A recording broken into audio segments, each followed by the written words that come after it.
बहुत समय पहले की बात है।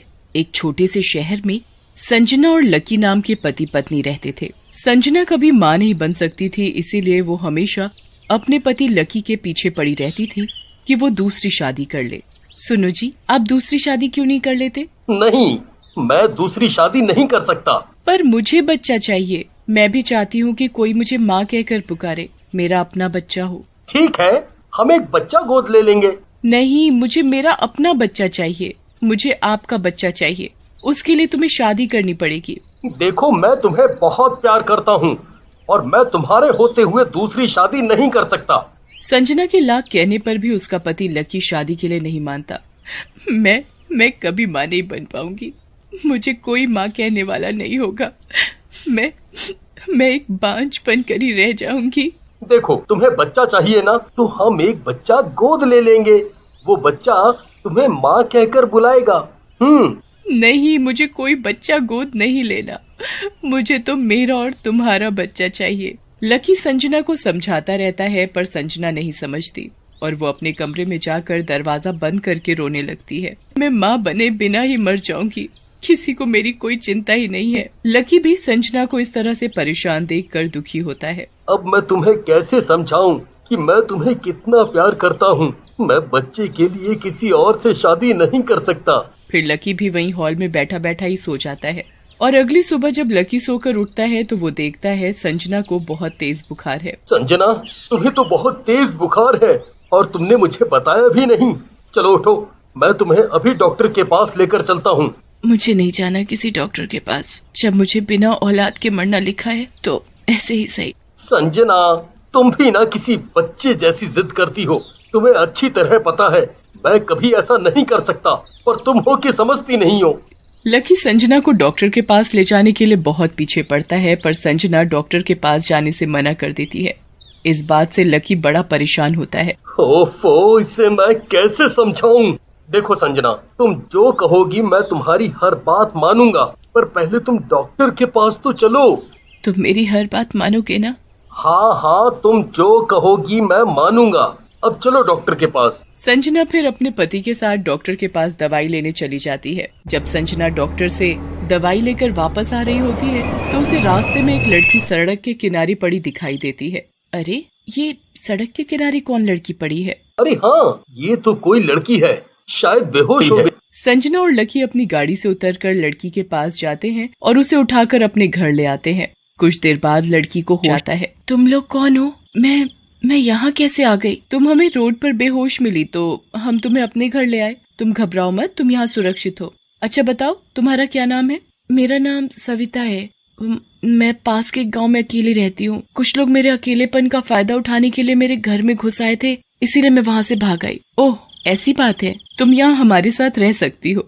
आपका बहुत बहुत शुक्रिया, आप बहुत अच्छे हो। सविता खुशी खुशी संजना और लकी के घर में रहने लगती है। ऐसे ही बहुत दिन बीत जाते हैं। सविता बिल्कुल उनके घर के एक सदस्य की तरह बन जाती है। सविता संजना और लकी का बहुत अच्छे से ध्यान रखने लगी थी। ये देखकर संजना मन ही मन सोचने लगी, सविता मेरा और लकी का कितने अच्छे से ख्याल रखती है। क्यों ना मैं सविता की शादी लकी से रखती है। क्यों ना मैं सविता की शादी लकी से करवा दूं।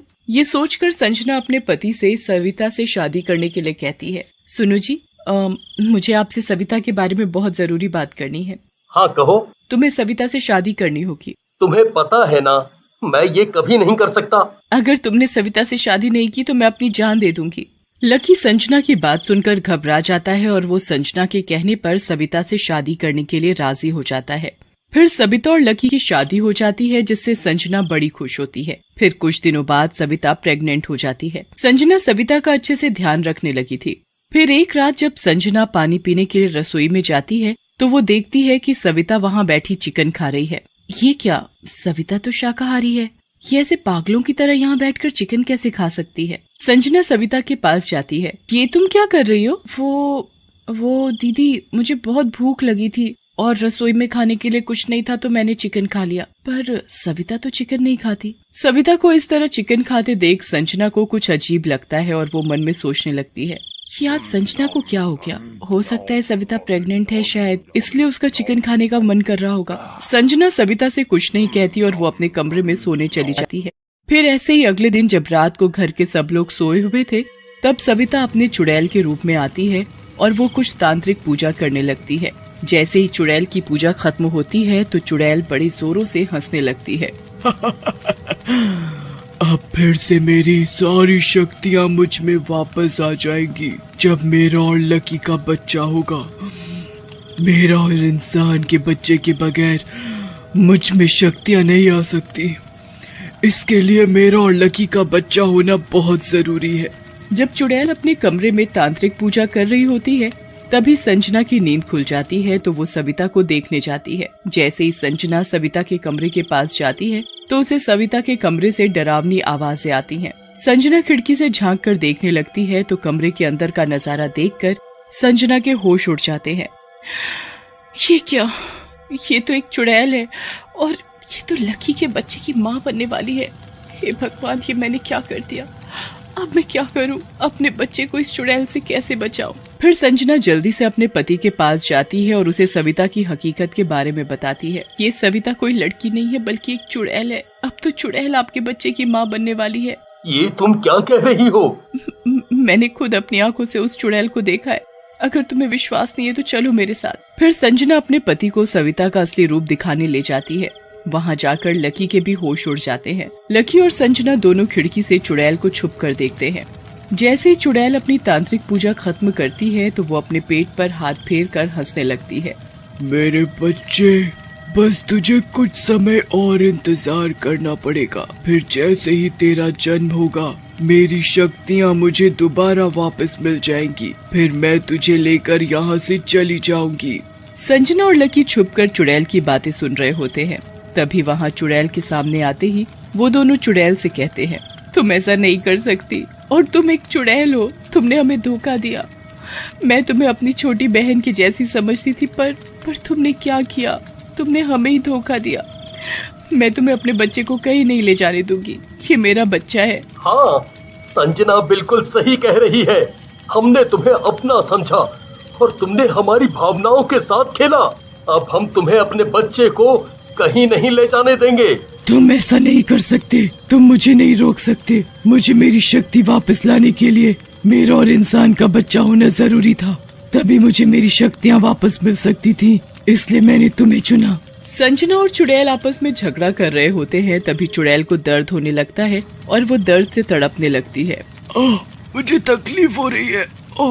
मेरे बच्चे के जन्म का समय हो गया है। सुनो जी, इसे जल्दी से अस्पताल लेकर जाना पड़ेगा।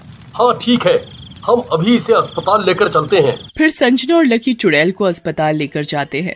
वहाँ चुड़ैल एक सुंदर बच्चे को जन्म देती है। संजना बच्चे को अपनी गोद में लेती है और उसे प्यार करती है। तभी बच्चे को जन्म देने के साथ ही चुड़ैल की खोई हुई सारी शक्तियाँ उसे वापस मिल जाती हैं। ये देख चुड़ैल खुशी से हंसने लगती है।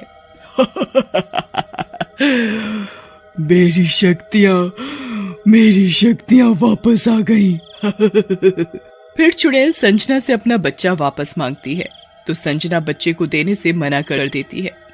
ये बच्चा मेरा है, मैं इसे किसी को नहीं दूंगी। चुड़ैल संजना से अपना बच्चा लेने की बहुत कोशिश करती है पर संजना चुड़ैल को बच्चा नहीं देती। भगवान के लिए मेरा बच्चा मुझे दे दो। मेरे बच्चे को मुझसे दूर मत करो। मैंने इस बच्चे के लिए ना जाने कितने सपने देखे हैं। अगर तुम मेरे बच्चे को ले गई तो मैं अपने बच्चे के बगैर मर जाऊंगी। मैं तुम्हारे आगे हाथ जोड़ता हूँ। इस बच्चे के बगैर ये मर जाएगी। एक माँ को एक बच्चे से दूर मत करो। नहीं, ये तुम्हारा बच्चा नहीं है, ये मेरा बच्चा है और मैं अपने बच्चे को किसी को नहीं दूंगी। फिर जैसे ही चुड़ैल संजना से बच्चा अपनी गोद में लेती है तो बच्चा चुड़ैल की गोद में बड़ी जोरों से रोने लगता है। बच्चे को देखकर संजना से रुका नहीं जाता तो वो चुड़ैल से बच्चे को अपनी गोद में ले लेती है। बच्चा संजना की गोद में आते ही चुप हो जाता है। ये देखकर चुड़ैल का दिल पसीज जाता है। चुड़ैल के अंदर की ममता जाग जाती है और वो संजना से कहती है, ये बच्चा तुम रखो, तुम इस बच्चे की माँ हो। मैं एक माँ होकर एक माँ से उसके बच्चे को दूर नहीं कर सकती। मुझे पूरा यकीन है कि तुम इस बच्चे की अच्छे से परवरिश करोगी। ये एक चुड़ैल और इंसान का बच्चा है तो इसमें भी बुरी शक्ति नहीं होगी। ये एक आम इंसान की तरह ही रहेगा। ये लो तुम्हारा बच्चा।